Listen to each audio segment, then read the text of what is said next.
মৃত্যুর 40 দিন আগে মানুষ যে 3টি স্বপ্ন বারবার দেখতে পায়, 1 নাম্বার শর্ত হচ্ছে আপনি যদি দেখতে পান, আপনি যদি যেই স্বপ্নটা, প্রথম নাম্বার স্বপ্ন যেটা আপনি যদি দেখতে পান যে আপনার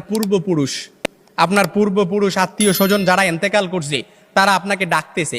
তারা আপনাকে ডাকতেছে, হাহাকার করতেছে, তাদের কাছে চলে যাওয়ার জন্য ডাকতেছে, কিংবা তাদেরকে বেশি বেশি স্বপ্ন দেখতেছেন, তখন মনে করবেন যে আপনার মৃত্যুর সময় ঘনিয়ে এসেছে। তবে এটাই যে খুব একেবারে বোঝার বিষয় এরকম কিন্তু নয়, কিছু বিষয় রেয়ার থাকতে পারে। তখনই আপনি আল্লাহর কাছে সাহায্য প্রার্থনা করবেন, আল্লাহর কাছে বেশি বেশি ক্ষমা চাইবেন। দ্বিতীয় নাম্বার যে স্বপ্নটা, সেটা হচ্ছে আপনি যদি স্বপ্নে দেখেন যে আপনার বুক থেকে একটা পাখি বের হয়েছে আর এটা ছটফট করতে করতে আসমানের দিকে চলে গেছে, সাইয়েদনা আলী রাদিয়াল্লাহু তাআলা আনহু থেকে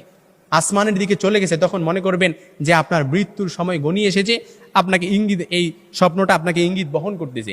3 নাম্বার যে স্বপ্নটা দেখবেন সেটা হচ্ছে আপনি যদি দেখেন ঘুমের মধ্যে আপনি এক দেশ থেকে অন্য দেশে দেশান্তরিত হচ্ছেন, এই স্বপ্নটা আপনি বারবার দেখতেছেন, এরকম